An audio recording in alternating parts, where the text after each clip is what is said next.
Welcome to my channel. ಯಾರೆಲ್ಲ ನನ್ನ video ನೋಡ್ತಾ ಇದ್ದೀರಾ, ಸಬ್ಸ್ಕ್ರೈಬ್ ಮಾಡ್ಕೊಂಡಿಲ್ಲ ಅಂದರೆ ಇವಾಗಲೇ ಸಬ್ಸ್ಕ್ರೈಬ್ ಮಾಡ್ಕೊಳ್ಳಿ, ಲೈಕ್ ಮಾಡಿ, ಶೇರ್ ಮಾಡಿ, ಕಮೆಂಟ್ ಮಾಡಿ. ಬನ್ನಿ ಇವತ್ತಿನ ವ್ಲಾಗ್ ಶುರು ಮಾಡೋಣ. ಸ್ಕಿಪ್ ಮಾಡ್ದಲೇ ಕೊನೆವರೆಗೂ ನೋಡಿ, ಇಲ್ಲ ಅಂದರೆ ನಿಮಗೇನು ಅರ್ಥ ಆಗಲ್ಲ. ವಿಡಿಯೋಗೆ ಕಮೆಂಟ್ ಹಾಕಿ. ನಾಗದಳ ಗಿಡದ ಬಗ್ಗೆ ಇವತ್ತು ನನಗೆ ಗೊತ್ತಿರುವ ಮಾಹಿತಿಯನ್ನು ನೀಡುತ್ತೇನೆ.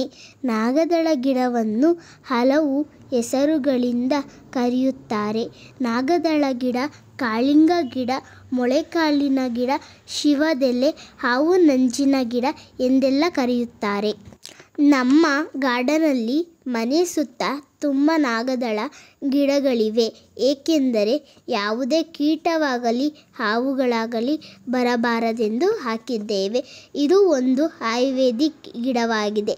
ಚಿಕ್ಕ ಮಕ್ಕಳಿಗೂ ಎಲೆಯ ರಸ ನೀಡುತ್ತಾರೆ.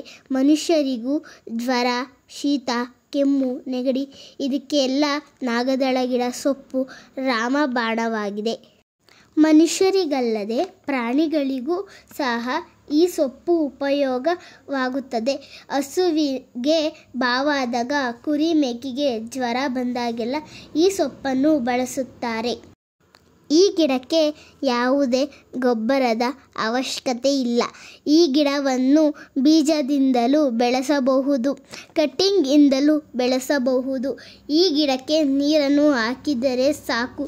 ಈ ಗಿಡದ ಎಲೆಗಳು ಹಸಿರಾಗಿದ್ದು ಇದರ ಹೂವು ಹಳದಿ ಬಣ್ಣದಲ್ಲಿ ಇರುತ್ತದೆ.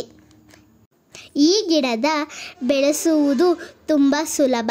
ಆದರೆ ಹೆಣ್ಣು ಮಕ್ಕಳು ಮೊಟ್ಟಾದ ಸಂದರ್ಭದಲ್ಲಿ ಮುಟ್ಟಬಾರದು. ಮುಟ್ಟಿದರೆ ಒಣಗುವ ಸಾಧ್ಯತೆ ಇರುತ್ತದೆ. ಇದು ಒಂದು ರೀತಿ ಲೋ ಮೇಂಟೆನೆನ್ಸ್ ಗಿಡವಾಗಿದೆ. ಈ ಮಾಹಿತಿ ಇಷ್ಟವಾಗಿದ್ದರೆ ಒಂದು ಲೈಕ್ ಮಾಡಿ, ಶೇರ್ ಮಾಡಿ, ಕಮೆಂಟ್ ಮಾಡಿ. ನನ್ನ ಚಾನಲ್ನ ಸಬ್ಸ್ಕ್ರೈಬ್ ಮಾಡ್ಕೊಂಡಿಲ್ಲ ಅಂದರೆ ಇವಾಗಲೇ ಸಬ್ಸ್ಕ್ರೈಬ್ ಮಾಡ್ಕೊಳ್ಳಿ. ಪಕ್ಕದಲ್ಲಿ ಬರೋ ಬೆಲ್ ಐಟನ್ನ ಒತ್ತಿ. Thank you for watching. Bye bye.